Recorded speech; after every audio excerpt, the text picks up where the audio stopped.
Buenas noches, el día de hoy hablaremos sobre el terremoto de Armenia de 1999. El grupo está conformado por Laura Gudelo, Manuela Carvajal, Alejandro Duque, Catalina Medina, Steven Peraza, Ana María Zuluaga, María Fernanda Zuluaga. La ciudad de Armenia es la capital del departamento de Quindío, que junto con el departamento de Risaralda y Caldas conforman el eje cafetero, importante porque gracias a su localización geográfica sirve de enlace entre algunas de las grandes ciudades de Colombia. Ubicada a una altitud de 1.483 metros sobre el nivel del mar y con un área de 121 kilómetros cuadrados. En la actualidad, Armenia cuenta con su población total de 298.197 habitantes. Su economía se basa principalmente en la agricultura, comercio y turismo, este último mostrando gran progreso durante los últimos años, haciendo de la capital quindiana uno de los lugares turísticos más importantes de la región occidental del país. El 25 de enero de 1999, sobre la 1:19 de la tarde, un terremoto de 6.2 grados de magnitud en la escala de Richter, con una profundidad de 10 kilómetros, sacudió el eje cafetero por aproximadamente 28 segundos, siendo Armenia el epicentro del desastre. Se registraron cerca de 138 réplicas del terremoto durante el primer mes. La primera y más fuerte se registró a las 5:40 de la tarde con una magnitud de 5.8 grados en la escala de Richter, que además de causar gran pánico entre los habitantes, causó e incrementó el nivel de daño ya hecho tan solo 4 horas antes. Otras réplicas de importancia se registraron el día 29 de enero con 4.4 grados y el 31 de enero con 3.5 grados. El 26 de enero de 1999 se declaró situación de desastre en los departamentos de Quindío, Risaralda y Valle del Cauca, mientras que el 29 de enero de este mismo año se declaró estado de emergencia económica, social y ecológica en los municipios afectados, que fueron alrededor de 28. Más de 1.000 personas murieron, cerca de 500 desaparecieron y más de 200.000 se vieron afectadas. Entre las ciudades de Armenia y Pereira, el 75% de la población se vio damnificada, con cerca de 15.000 viviendas destruidas completamente y 85.000 con daños significativos. ¿Qué sectores sufrieron daños? La economía de la región se vio gravemente afectada, más de 1.000 fincas dedicadas a la producción de café tuvieron que cerrar y cerca de 15.000 edificaciones industriales sufrieron pérdidas que alcanzaron los 8.000 millones de pesos en pérdidas.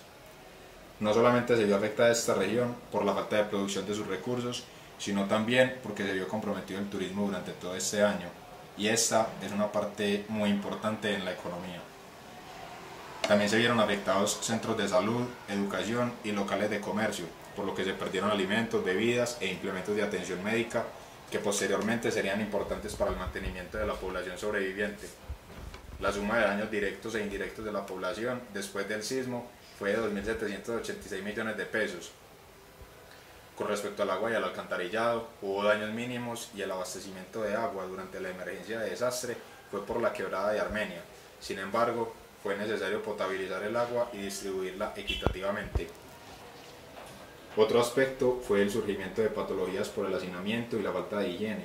La mayoría de los casos fueron de diarrea, enfermedades respiratorias y dermatitis, aunque también se presentaron hepatitis, meningitis y malaria. El riesgo epidemiológico aumentó por estas condiciones.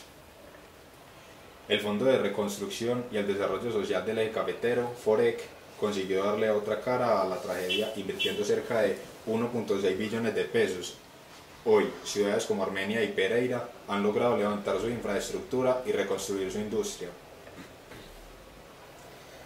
Desde las primeras horas de ocurrido el terremoto, se emprendieron las medidas de rescate y atención a las víctimas. Dada la magnitud del desastre, se hizo evidente que el manejo de la situación desbordó a las instancias locales, departamentales e incluso al Sistema Nacional de Prevención y Atención de Desastres. Con la súbita situación de emergencia que generó el terremoto en la región del eje cafetero, la Presidencia de la República se involucró directamente en las actividades de atención, lo cual promovió la asistencia internacional y buscó dar aliento a los damnificados. En primer lugar, se organizaron medidas de rescate y atención en salud para los afectados. Una vez establecido el número de personas damnificadas, se comienza la reubicación de las mismas en albergues temporales. La atención en salud es de gran importancia en este tipo de situaciones, por lo que se tomaron las medidas necesarias para mantener un adecuado estado de la salud en la población. Voluntarios de diferentes partes del mundo acudieron al lugar del evento para brindar atención en la salud de la población afectada. Las ayudas en cuanto a alimentos se hicieron entrega comenzaron a llegar desde diferentes partes del país. Se hicieron entrega de alimentos a las diferentes familias y personas afectadas. Una vez establecidas estas soluciones momentáneas a la emergencia, surgen otras situaciones que requieren ser tratadas. Muchas de las personas afectadas lo perdieron todo, por lo que en situaciones como esta es primordial brindarles un espacio en el cual puedan estar temporalmente y los elementos básicos de aseo y cuidado. ¿Cómo lo hacemos? Primero, inicialmente se debe crear un comité en el cual se establezcan cuáles son las medidas prioritarias para la comunidad con respecto a salud, vivienda, alimentación y necesidades básicas. Segundo, se comienzan a desarrollar campañas de recolección de elementos de aseo, ropa, zapatos, cobijas, entre otros. Desde diferentes ciudades del país, la Cruz Roja y los organismos de socorro fueron los encargados de dirigir dicha tarea. Una vez obtenidos estos elementos, se procede a transportarlos desde el sitio de la emergencia. El objetivo principal era realizar la entrega de un grupo de elementos básicos a cada familia afectada.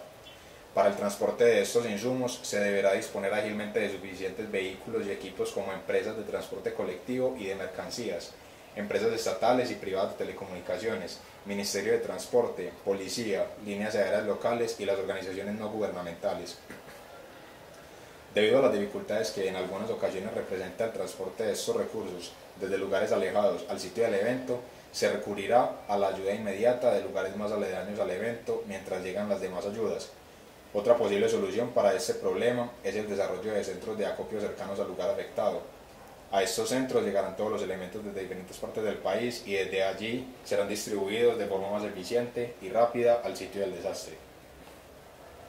Tercero, es necesario que la comunidad conozca con anticipación el sistema de distribución y el apoyo que se requiere de las organizaciones comunitarias para asegurar el orden y el control en esta labor de recolección de insumos para los damnificados. Cuarto, los organismos que prestan ayuda humanitaria externa en casos de desastre pueden ser gobiernos, organizaciones internacionales u organizaciones no gubernamentales. Las autoridades de los países afectados deben conocer los recursos, los canales de comunicación y las limitaciones de estos organismos.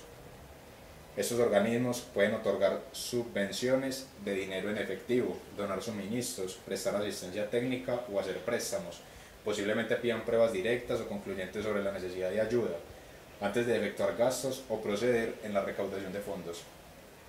Quinto, se establece una cuenta bancaria manejada por la Cruz Roja en la cual todas las personas que estén dispuestas a ayudar puedan consignar dinero que luego será invertido en medicamentos, implementos de aseo, ropa, entre otros insumos necesarios para atender a la población afectada.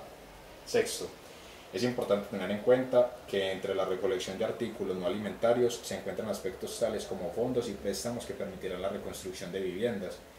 Se recurre a la obtención de recursos por parte del gobierno nacional y de entidades nacionales para la reconstrucción de las viviendas. Es fundamental reubicar de manera rápida a los miles de afectados que, aún estableciendo la situación de vulnerabilidad en la que se encuentran, en el momento de darles a conocer que van a recibir ayudas en cuanto a vivienda, se espera tranquilizarlos y hacer más llevaderos las consecuencias del desastre. Séptimo, igualmente se busca lograr recaudar fondos para la creación de capitales semilla que permitan la formación de microempresas y de esta manera brindar empleo y formas de sustento a las personas afectadas. Octavo, los niños y los ancianos como población más vulnerable deben recibir todos los recursos que puedan para su recuperación diferentes organizaciones se encargan de brindar apoyo psicológico a esta población después de desastres como este. El ICBF se encarga de trabajar con los niños afectados, intentando brindar un ambiente más normal a lo que era su vida antes del evento. Por el lado de los ancianos, se tendría la participación de diferentes entidades de la ONG que brindan ayuda a estas poblaciones. Nunca se está suficientemente preparado para cuando ocurre una situación de emergencia. Las medidas de preparación frente a un posible desastre y las decisiones que se tomen para la protección adecuada y oportuna de la población antes, durante y después de estos eventos pueden significar la diferencia entre conservar la salud y la vida y el sufrimiento de daños físicos y emocionales mayores. Gracias.